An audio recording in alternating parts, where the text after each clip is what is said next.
right? So 4 divided by 2 is 2, right? You're going to divide your whole numbers, and then you're still going to have an a on top, and then b squared divided by b is b.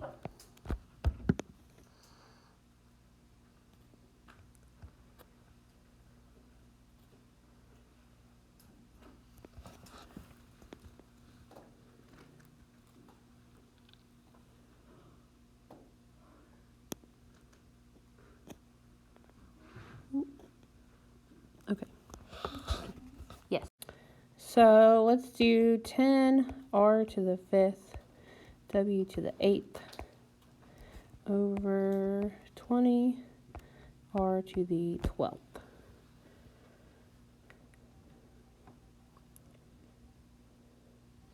All right, so we can reduce 10 and 20 by doing what?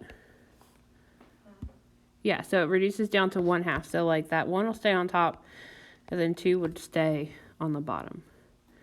So you reduce that just like a fraction, which I know is everybody's favorite thing. If you do struggle with that part of it, you can do it in the calculator. All right, so you can just put the fraction, like not with the variable, but at least the numbers in as a fraction, and then you should just be able to hit enter, and it should reduce it for you. So then you've got 1/2 and then r, right? So we've got 5 on top, 12 on the bottom. So that would be what? Yeah, so -7, or you could just go ahead and put it as a +7 on the bottom. And then we're left with that w to the 8th on top, because there's nothing to divide it by that you can divide it by. All right, so I think the ones we had before, like you could divide everything out. Sometimes you're going to have other variables left, and if there's not one like of the same variable on top and bottom, you just leave it alone wherever it is. All right, so this one, since there's no w in the denominator, we can't divide it by anything, so we just leave it alone up top.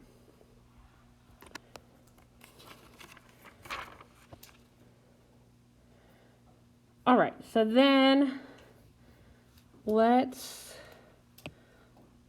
move on to something that's slightly more complex, but still fairly easy to work with. Okay, so you cannot cancel out individual pieces when they're all added together like this. You can't just like cross out the x squareds. That's not how it works, because they're all added together, so it doesn't quite work out like that. But the way to do these is you're going to factor the one on top and factor the one on bottom. Then you can cancel out like whole factors. So let's factor the top part. So we're looking for factors of 6 that are going to add up to 5. What would that be? Which one? 2 and 3, because they both need to be positive. Yeah, so 1 and 6 is good if you have to subtract. All right, so that gives us x plus 2 and x plus 3 on the top. And then on the bottom, we're looking for factors of 12 that are going to add up to 7. So that would be what? 3 and 4. So the nice thing about these is that one of them should be the same. So like if we've got an x plus 3 here, more than likely you're going to have one of the same ones, top and bottom, to cancel out. So now we can cancel out that whole quantity of x plus 3. Right? You can only cancel stuff like that's multiplied together on the top and bottom. So then that leaves our final answer as x plus 2 over x plus 4. So that's as far as we can go.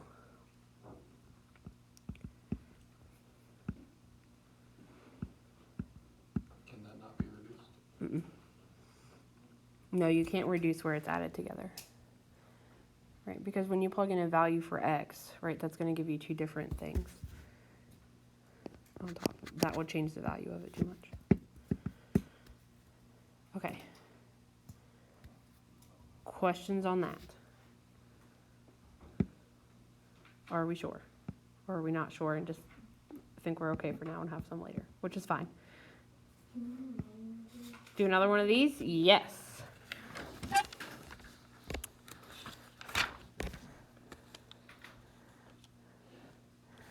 Let me see. So on top, we're going to factor that x squared plus 7x plus 12.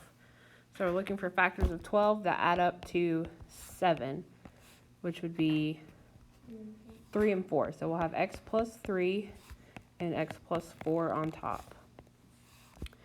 On the bottom, we're looking for factors of 28. That'll give us 11. 7, 4.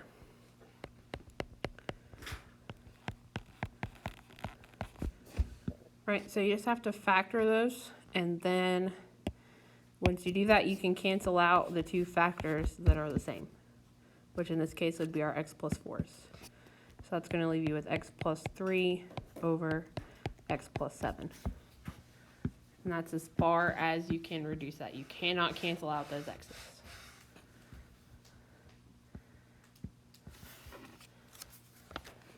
Cassandra, does that help?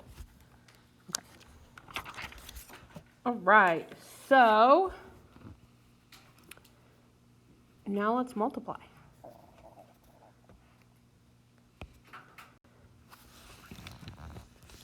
All right, so let's just refresh on how to multiply fractions, right? So remember, you have to multiply across the top, right? So that would be 8 over 15, right? So that's just multiplying fractions. So we're going to multiply across top and bottom. All right, and then remember how like sometimes you can cancel out stuff diagonally when you multiply fractions? Is that familiar? Yes? Okay.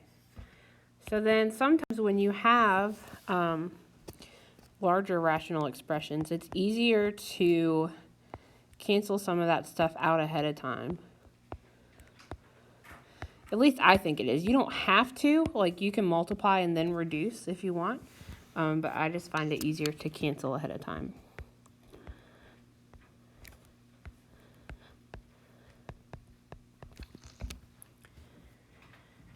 Okay, so if we were going to cancel stuff out, you can cancel things out diagonally. So like here and here, or just even up and down, but not like this way. Right, so looking at our 5x squared and our 15x to the 4th, both of those we can divide by 5, right? So that if we divide by 5, that's going to leave us with a 1 here and a 3 there, right? What about our exponents, like that? Yeah, so we can take out the x squared, so that would just make that go away. But then that changes that exponent to a 2. Right, and then the other way, on the other diagonal, right, 12 and 3 we can divide by 3, right? So you get a 1 here and a 4 there. And then what about the r's? R squared. So that would get rid of that, and then we'll take 2 away from that exponent, leaving us with r to the 1st. So then you just kind of multiply by what's left. So you have 1 times 4, which just leaves you with a 4 on top. And then on the bottom you have 1r m to the 7th. So sometimes like I write it what it should be underneath just so I can keep it straight. And then on the other side we have 3x squared. So that would be 3x squared, or it doesn't really matter what order you put them in. 3x squared r m to the 7th. Right, so again, if you would rather, you could not cancel out diagonally. You could just multiply across and then just divide it out like we started with. Whatever you are more comfortable with. I think this way is just a little bit faster. So.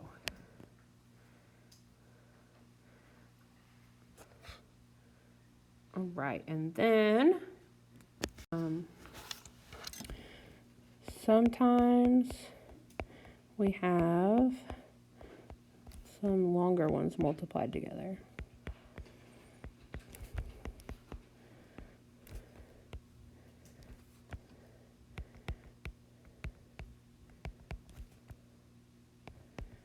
right, so on these, you have to factor it first. Because then stuff is going to cancel out. Like all the ones that we're going to do at this point are going to cancel something out. So that it's a lot easier to multiply. Because once you multiply this, then you would have to factor everything back out to be able to cancel anything. So it's easier for these to factor it first and cancel before you multiply. So for this one, all right, the two on the left we can't factor, so those will just stay the same. So we'll just go ahead and bring those down. And then on the right, let's go ahead and factor the top one. So we've got factors of 25 that have to equal negative 10.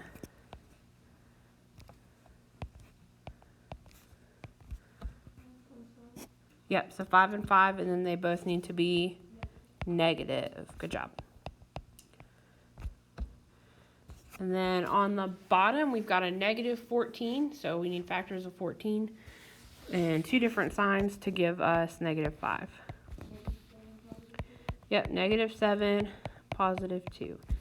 See, you guys are factoring so fast now, and you thought it would never happen. 14 when it's like 1,677.